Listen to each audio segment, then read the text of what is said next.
Hi friends, मैं हूं जीत और आपका स्वागत है आपकी अपनी एकेडमी कैन बी डन में। और गाइस अभी हम स्टार्ट करने वाले एक new age, the age of Chaucer में लास्ट सेशन में हमने ख़त्म की। And will start with the new age which is known as the age of darkness, है ना।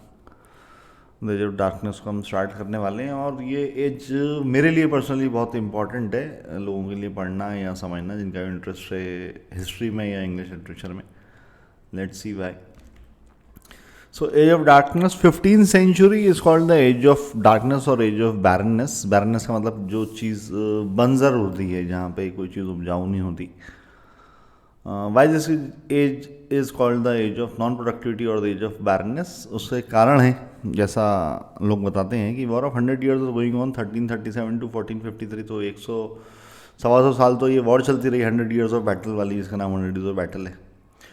उसके बाद when the 15th century starts after death of Chaucer, the time of century age of darkness is 1400 to 1550। तो जो as of darkness है वो 1400 to 1550 तक को एज ऑफ डार्कनेस माना जाता है। ये वॉर ऑलरेडी चली रही थी, जैसे तैसे वो खत्म हुई। The war was already going on and when the war came to an end in 1453 another war got started after some time which is called war of roses. और वॉर ऑफ रोजेस स्टार्ट हो गई, जिसको 30 years war भी कहते हैं। 1455 to 1485 का ये period था। It was fought between House of York and House of Lancaster. House of Lancaster defeated House of York. After this a powerful monarchy got established in England. Monarchy establish हो गई England के अंदर। This is the reason that most of writers who were courtiers were also involved in this wars and during this time we hardly have any literature और important books. तो इसे literature की भाषा में, लिटरेचर की दुनिया में एज ऑफ डार्कनेस इसलिए कहते हैं क्योंकि उस समय युद्ध का समय था। एक युद्ध खत्म हुआ जो 125 साल चला, उसके बाद जैसे तैसे वो ख़त्म हुआ, उसके बाद फिर वापस युद्ध शुरू हो गया दूसरे जगह से, दूसरे लोगों से, दूसरे मतभेदों के रूप में। तो यहाँ पर जो राइटर्स थे वो कोर्टियर्स थे, तो वो भी वॉर्स में इन्वॉल्व थे और इसलिए उस समय का हमें फ्रेश लिटरेचर नहीं मिलता है। From 1476 to 1500, the books which are published are called incunabula because they are already printed versions. They are the early printed versions, क्योंकि ये printed versions है। जो चीज़ें जो पहले हो चुकी थी उनके printed versions थे या early printed versions थे, इसलिए कुछ ऐसी किताबें हमें मिलेंगी। बट फिर भी in many of the senses this is a very important age, I feel that, क्योंकि बहुत सारे रीज़न हैं उसके। फर्स्ट रीज़न इसकी जब भी कोई चीज़ उदय होने वाली होती है तो उससे पहले का जो समय होता है वो ज़्यादा इंपॉर्टेंट होता है। So from 1476 to 1500 the books which are published are called incunabula because they are the early printed versions. हम डिस्कस कर चुके हैं इसको। But the writer those who are active here are mostly educationist and they have written a lot of books dealing with education. तो literature में, कविता में जो हमने पहले पढ़ा, हमने एंग्लो सेक्शन देखा, हमने एंग्लो नॉर्मन्स को देखा, उसके बाद हमने चौसर देखा, तो कि लिटरेचर बन रहा था। अब ये इसको एज ऑफ डार्कनेस लिटरेचर की दुनिया में इसलिए कहा जाता है क्योंकि कि कोई लिटरेचर क्रिएट नहीं हुआ, लेकिन this is a period when जो आज आप और हम जो एजुकेशन ले रहे हैं, जिस तरह की एजुकेशन में हम पले बड़े हैं, उसको वो आप देखेंगे तो कहीं ना कहीं उसके ट्रेसेस आप अगर पाएंगे, उसका बेस कहाँ है, तो वो स्टेज से स्टार्ट होता है। You will once we will move this chapter, you will find that yes, what I am saying is somewhat right. The most prominent date is 1476 in this era. Here Thomas Caxton introduced printing press in England in 1476. तो ये एक ऐसा समय था जब printing press introduce हुई 1476 में। Thomas Caxton ने इसको इंट्रोड्यूस किया इंग्लिश में। His famous works are the dicts and sayings of dicts, again comes from the word dictation, and sayings of the philosopher. Is the first book to be printed in England. तो ये पहली ऐसी किताब है जो England में print हुई। Which is the first book to be printed out of England? Gutenberg's Bible is called the first ever printed book. This is the history of Troy was printed in Germany. Germany में print हुई। Caxton's another book was the second printed book in England. The title of the game and the play of chess. After this, there are few writers who have written about education, philosophies, and other things. Another writer, Desiderius Ramus, is famous for his phrase of folly, which is written in Latin and published in 1511. It is just extended work. Here he talks about the folly of stupidity. He simply believes that knowledge is the base of all the woes and sufferings. It is knowledge that troubles our lives, and one should avoid knowledge. Here he takes biblical reference that Eve does not follow the order of God and tasted the fruit of knowledge. This is the reason we people are suffering, because we have this knowledge thing. अब उसके बाद जो next जो उनकी book public हुई Caxton की, वो the game and the play of chess हुई। उसके बाद बहुत सारे राइटर्स हैं जिन्होंने एजुकेशन के बारे में लिखा, फिलोसफी के बारे में लिखा। जो आज का जो हमारा एजुकेशन सिस्टम है या ग्लोबल जो है, उसमें बहुत सारा इम्पैक्ट उस एज से आता है। तो उसके बाद एक राइटर और डिस्टर रैमस, उनका फेमस होगा praise of folly. Praise of folly, folly word से आपको समझ में आ जाएगा कि हाँ, कि अज्ञानता की तारीफ कर रहे हैं वो, और लैटिन में लिखी गई है, पब्लिश इन 1511। वहाँ वो बोल रहे हैं कि नॉलेज जो है वो वही सारे परेशानियों या जितना भी जो तकलीफ है जीवन में, आप बिल्कुल अगर उनके पॉइंट ऑफ व्यू से देखा जाए तो बिल्कुल ठीक है कि हाँ, आपको ज्ञान हो रहा है कि आप तकलीफ़ में हैं किसी भी वजह से, चाहे वो प्रोफेशनली हो, फाइनेंशियली हो, फिजिकली हो, in any of the senses. तो आपको ज्ञान होगा तभी आप उस तकलीफ़ को महसूस कर पा रहे हो। आपको ज्ञान नहीं होगा कि आप तकलीफ में तो महसूस ही कर रहे हो। तो in that sense it is right, but what he says I don't agree with it, but still he is an important person. He has written, we are reading about him in history, so let's see. It is knowledge that travels our lives and one should avoid knowledge. की knowledge जो है वही हमारे को परेशान करती है ज़िंदगी में, इसलिए हमें नॉलेज को अवॉइड करना चाहिए, ऐसा उनका कहना था।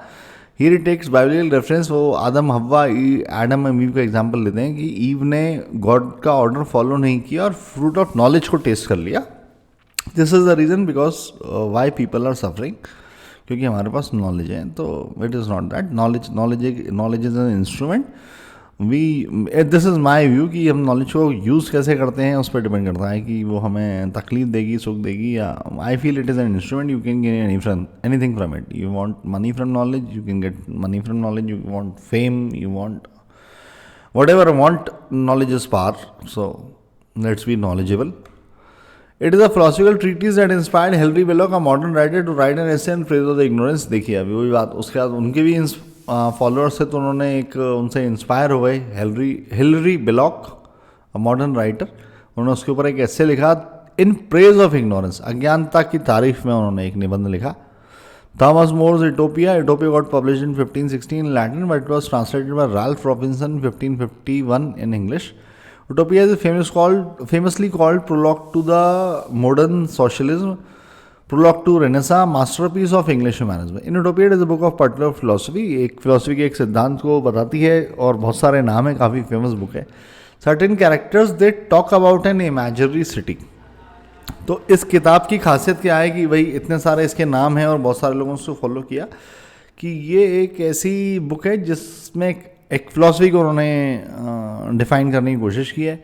उसमें जो कैरेक्टर्स हैं वो एक इमेजिनरी सिटी की बात करते हैं, जैसे हम उपन्यासों में देखते हैं, fiction, we talk about fiction. तो Utopia Latin title which means in English a kingdom of nowhere. Utopia एक ऐसी जगह है कि हाँ, मतलब उटोपिया नाम दे दिया किसी जगह को, जो जगह है ही, जो जगह एग्जिस्ट नहीं करती है, kingdom of nowhere. It is divided in various books. The first book is Dialect of the Council. Second book is Discourse on Utopia. Utopia is a kind of country which is far better than Norman empires. अब Anglo Saxon के बाद जो Norman आए, तो Norman empire से उनका ऐसा कहना है कि नॉर्मन एम्पायर से फार बेटर था। It is a place where everybody is happy, they have women's rights, everybody is educating themselves, they respect each other, but there are certain things which are banned in Utopia. अब ये एक उन्होंने एक ऐसी जगह को गढ़ा, जैसे आप नॉवेल्स पढ़ेंगे तो आपको वो देखेंगे कि भाई एक जगह है, उसका नाम है राजनगर, वहाँ पे 2 हीरो रहते हैं, एक हीरो रहता है, जो भी होता है, तो वो काल्पनिक है। तो उन्होंने एक यूटोपिया एक ऐसी जगह को गढ़ा कि जहाँ जो उनके इमेजिनेशन के हिसाब से, तो कैसी जगह थी कि जहाँ पर सब लोग खुश हैं। एक ऐसी जगह थी जहाँ पर सब लोग खुश हैं, जहाँ औरतों के पास अधिकार हैं और लोग जो है अपने आप को एजुकेट कर रहे हैं, मतलब ज्ञान का अर्जन कर रहे हैं, एक दूसरे की रिस्पेक्ट करते हैं। But there are certain things which are banned in Utopia, but कुछ चीज़ें हैं जो स्ट्रिक्टली वहाँ पे अलाउड नहीं है, वो बैंड हैं। तो आइए देखते हैं वो कौन सी ऐसी चीज़ें हैं। There is no privacy given as freedom in Utopia. वहाँ पे किसी को आपकी प्राइवेट लाइफ नहीं है ना, आप किसी से कुछ छुपा नहीं सकते, सब कुछ जो है वो खुला है, खुला दरबार है। All the ends are man in Utopia, कोई होटल कोई रेस्टोरेंट नहीं है। Gambling, hunting, astrology, makeup, everything is banned. जुआ नहीं खेल सकते आप, शिकार नहीं कर सकते, कोई भी भविष्यवक्ता नहीं होगा, कोई भी एस्ट्रोलॉजिकल बात नहीं होगी। मेक औरतों को उस समय मुझे पता नहीं, लेकिन अभी तो आदमी भी करते हैं, लेकिन उस समय generally females do makeup, so makeup is band. Makeup भी करना अलाउड नहीं है, आप जैसे हैं वैसे रहिए, आपको सुंदरता को और दर्शाने के लिए कुछ एफर्ट डालने की ज़रूरत नहीं है। एंड अगर women are doing something now they should confess their faults to their husbands once in a month.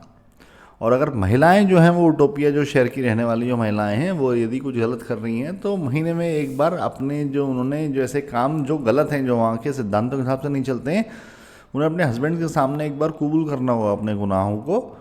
तो ये भी वहाँ पे कंडीशन है. In Utopia it talks about Christianity God and godly existence. उसमें वो क्रिश्चियनिटी के बारे में बात करते हैं, गॉड के बारे में बात करते हैं, गॉडली एग्जिस्टेंस बात करते हैं.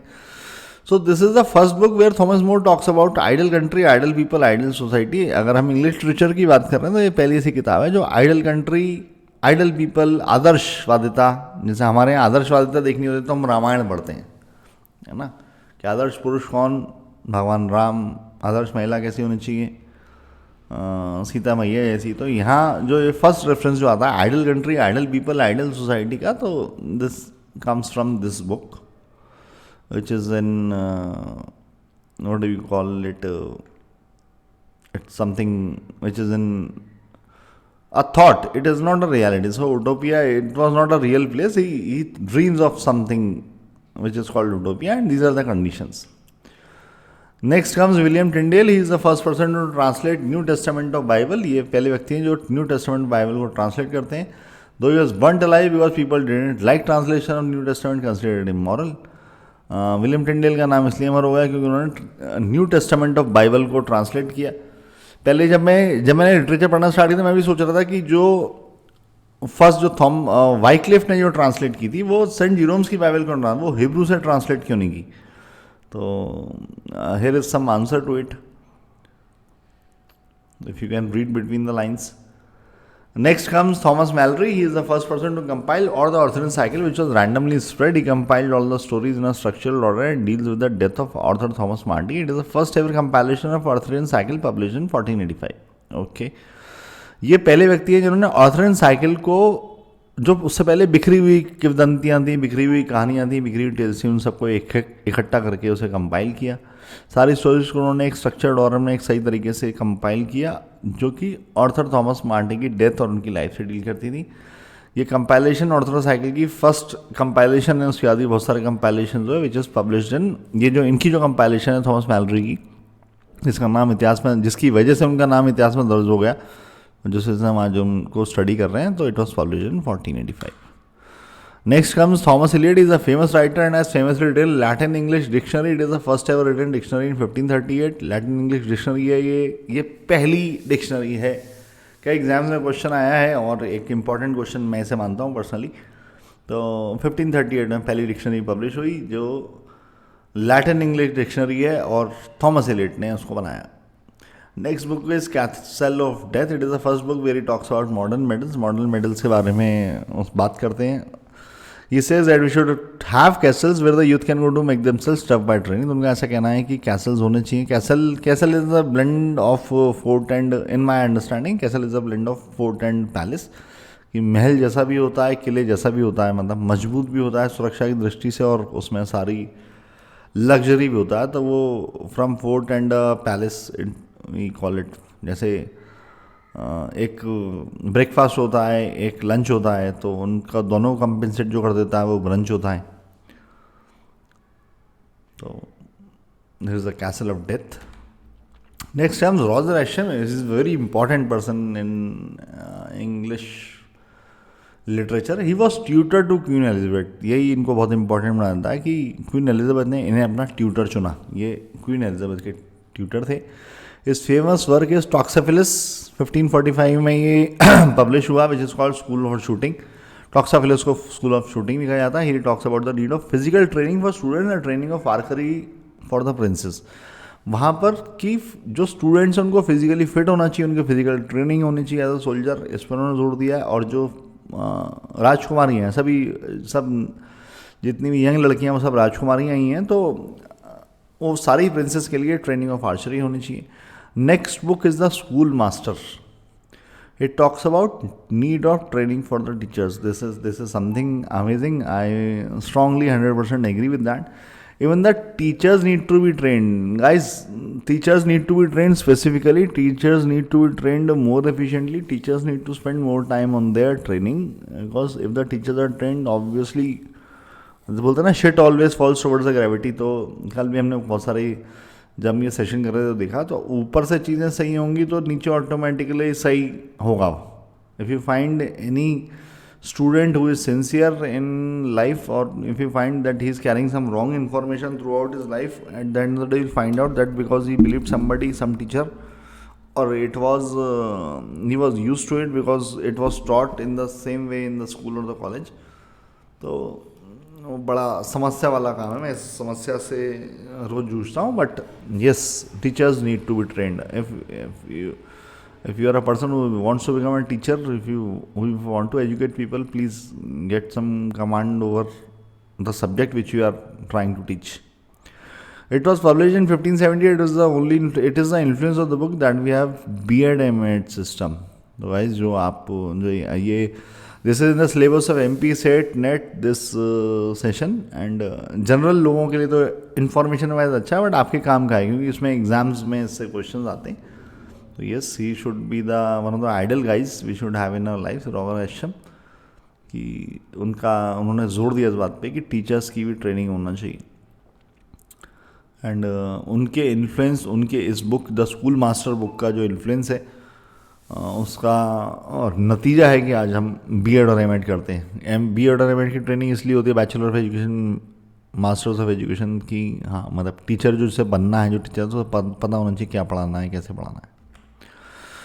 देन कम्स टॉटल की जो फेमस बुक है that is Miscellany. He is a compiler, basically एक कंपाइलर है। Is famous for his work Miscellany, अपने वर्क मिसलेनी के लिए फेमस है। It is the first printed anthology of English poetry. तो first printed anthology of English poetry. अब जो exams के लिए प्रिपेयर कर रहे हैं तो वो पॉइंट्स बनाते चलें कि फर्स्ट प्रिंटेड एंथोलॉजी कौन सी है, फर्स्ट डिक्शनरी कौन सी है, फर्स्ट बाइबल को किसने कन्वर्ट किया, लिटगेट बाइबल कौन सी है, सेंट जीरोम्स की बाइबल कौन सी है, हिब्रू वाली बाइबल कौन सी है, फर्स्ट टेस्टामेंट को किसने कंपाइल किया। तो ये आप पॉइंटर्स बनाते चलिए। It got publish in 1557 in London. 1557 में लंडन में पब्लिश हुई। Compile the sonnets of Henry Howard, Thomas Wyatt, Earl of Surrey and Nicholas Grimald. इनके उन्होंने सोनेट्स भी कंपाइल किए। The volume has 271 poems. इन्होंने जो कंपाइलेशन किया उसमें 271 पोएम्स हैं। It has 15 from Surrey, 27 from Wyatt, and rest of sonnets are by Nicholas, while other sonnets they have no authenticity. तो ये नंबर्स हैं कि इतने इतने इनके सोनेट्स हैं, और बाकी जो सोनेट्स हैं तो उनके बारे में कोई आधिकारिक घोषणा नहीं है कि किसने उनको लिखा। Thomas Malory, Morte d'Arthur, written in 1470 and publish in 1480। Thomas Malory ने मॉड द ऑथर लिखी 1470 में और पब्लिश हुई वो 1486 में। जो मुझे सबसे अच्छी जो बात लगती है, अच्छी का मतलब अच्छी भी है, कोई ऐसी बहुत अच्छी बात नहीं है, बट मतलब व्हाट आई फील इज़ कि किसी व्यक्ति ने कोई किताब लिखी 1470 में और वो पब्लिश हो पाई वो 1486 में, तो 16 साल लगे उसको।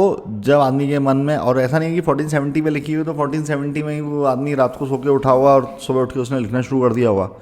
तो उससे पहले भी कुछ समय की, 2 महीने की, 4 महीने की, 6 महीने की, 1 साल की, 2 साल की, 4 साल की मेहनत हुई। तो पेशेंस कितना था लोगों में। इतिहास में आज तक जो भी लोग अमर हुए हैं, तो if you'll see specifically in terms of literature, तो you'll find that people, most of the people got famous when they were no more. So if you are a literature aspirant, so you will have to leave that confinement area ki okay, this is thing I want to achieve and I'll get it right now. So there is no right now when you are shooting for stars. Your arrow must be going in the right direction, but the journey is long, so it takes time, it takes patience. It is a verse romance, means poetic romance. Verse romance है और poetic romance है। Morte Arthur is an imitation of Arthur and cycle, fox stories, king ऑथम cycle. King जो was ruler of this country, but this country starting facing a green famine. अब ये cycle है, जो ये फेमस बुक है, Morte d'Arthur के ऊपर जो किताब लिखी है, ऑर्थर एंड साइकिल जिसे बोला जाता है, तो ये एक रूलर थे अपने कंट्री के, और उनका जो कंट्री था उसने बहुत ही एक तरह का अकाल टाइप आ गया, फेमाइन आ गया, भुखमरी आ गई। तो उनके जो फॉर्च्यून टेलर थे उनके पास वो गए, उनका नाम था ट्रेसस। He told King that his land has been cursed by demons, it is not purified, that's why God is showing anger on your land. उन्होंने बताया कि आपके ऊपर जो आपकी जो ज़मीनें हैं उनके ऊपर शैतान का अभिशाप है, वो प्योरीफाइड नहीं है, वो पवित्र नहीं है, इसलिए ईश्वर जो है वो आपके ऊपर, आपकी ज़मीन के ऊपर गुस्सा, अपना क्रोध दिखा रहा है। To purify land you must get Holy Grail. अब आपको उसको अपनी लैंड को प्योरीफाई कैसे होगी, वो शुद्ध कैसे होगी, वो पवित्र कैसे होगी, उसके लिए आपको होली ग्रेल को लाना पड़ेगा. It is a pot of blood use to collect the blood of Jesus Christ after crucifixion. तो जीसस क्राइस्ट का जो क्रूसिफिकेशन हुआ था तो उसका उनका जो ब्लड था वो जिस पॉट में इकट्ठा किया गया था वो पॉट चाहिए. तो उस पॉट से ही आपकी जो ज़मीन है उसका जब आप कुछ उसमें से डालेंगे उस पॉट में से, तो आपकी ज़मीनें जो हैं वो सब अभिशाप से मुक्त हो जाएंगी. अब King Arthur doesn't know where the Holy Grail lies. अब किंग ऑर्थर को तो पता नहीं था कि भैया इनकी होली ग्रेल कहाँ पर है. तो terraces tells him that you can find it in the middle centre of the earth. तो ये आपको जो अर्थ है उसके मिडल में मिलेगी, सेंटर में आपको मिलेगी. So Arthur starts his journey to find Holy Grail. अपनी यात्रा को शुरू कर देते हैं King Arthur. In between every journey, he helps people, and all of his journeys have some stories, and these stories are known as Arthur and Cycle. तो सवाल हमारा यही था लिटरेचर पॉइंट ऑफ व्यू से कि भाई ऑर्थर एंड साइकिल क्या है. तो वो जो इस जर्नी को स्टार्ट करते हैं तो इनके उस जर्नी के दौरान उनको जो लोग मिलते हैं जिनकी वो मदद कर पाते हैं वो मदद करते हैं, और उसमें कुछ कहानियाँ बनती हैं, और इन कहानियों को ही ऑर्थर एंड साइकिल के नाम से जाना जाता है. Modern author has given inspiration to Lord Tennyson write the Idylls of the King. उन इस किताब ने इंस्पायर किया लॉर्ड टेनिसन को, तो उससे इंस्पायर होकर उन्होंने आइडल्स ऑफ द किंग लिखी. Arnold A C. Swinburne and other writers taken reference from it. और जो और बाकी राइटर्स हैं उन्होंने भी उससे काफ़ी रेफरेंस लिया. Writers such as Arnold A C. Swinburne और बहुत सारे other writers. Tennyson idyll the king is based on it and it is the first tale is the king's Arthur tale. अब जो टेनिसन आइडल द किंग है उसमें जो पहली कहानी है वो किंग ऑर्थर की ही कहानी है. It deals with the struggles against the claim of Rome and fights with Lucy, and the third book deals with Sir Lancelot and Queen Guinevere. वो उनकी जो स्ट्रगल थी claims of Rome and fight with Lucius उसके ऊपर discussion करती है. और जो उनकी जो तीसरी बुक है वो सर लॉन्सलेट और क्वीन गेवर के ऊपर है. The fourth book deals with 6 youth of Orkney. ये 6 यूथ जो जवान हैं ऑर्कनी के उनके ऊपर है. And the fifth book deals with that Sir Tristram of D. Jones. This fifth book is divided in 7 parts. Sorry, I'm so sorry for the wrong printing. 7 parts. ये 7 parts में divided है. Very long 6 book. It is a tale of Bent Great 7 book. It is known as the most pious tale of Mordor. तो Sir Tristram जो Edison लिखा उसका जो 7th part है वो बहुत famous and pious है. When Henry VII became the king in 1405 after defeating the Richard III, this was a time where some Arthurian legends have been compared to the modern times. जब Henry 7 राजा बने और उन्होंने Richard III को हरा दिया, तो ये एक समय है जब ऑर्थरन लेजेंड्स को कंपेयर किया गया मॉडर्न टाइम से. Henry 8 become the king as he was a humanist 1509. Alexander Pope called him the saviour of faith and he has been compared to King Arthur. Alexander Pope की तो उस समय बहुत authority थी, तो उन्होंने सेवियर ऑफ फेथ बोला उनको कि भाई लोगों का जो विश्वास है, जो बिलीफ सिस्टम को, उसके लिए किंग ऑर्थर से उन्होंने उसे कंपेयर किया. मॉर्टिडी ऑथर और the legends have taken some references in Petrarch. कहानी आप देखेंगे ले देखिए, अगर आप हम जितना अभी तक हमने इंग्लिश लिटरेचर पढ़ा है तो कहानी वो पेट्रार्क को डांटे से ही कहीं ना कहीं उत्पत्ति पेट्रार्क को डांटे से ही स्टार्ट होती है. Race writers Fisher and Grammar have also taken reference from Morte D Arthur. तो guys this is the age of darkness. So it has darkness, but again it has a blue ray of light. So we can say that yes, कि वो darkness की as तो है, क्योंकि नया literature, नई poetry, नए हमें एपिक्स उसमें नहीं मिले, परंतु we'll see that okay, the lots of work was did in education which is a base for what now we study. So this age of darkness, the people who are able to survive the age of darkness will definitely reach to the age of glory, the golden age, which we call the Elizabeth age.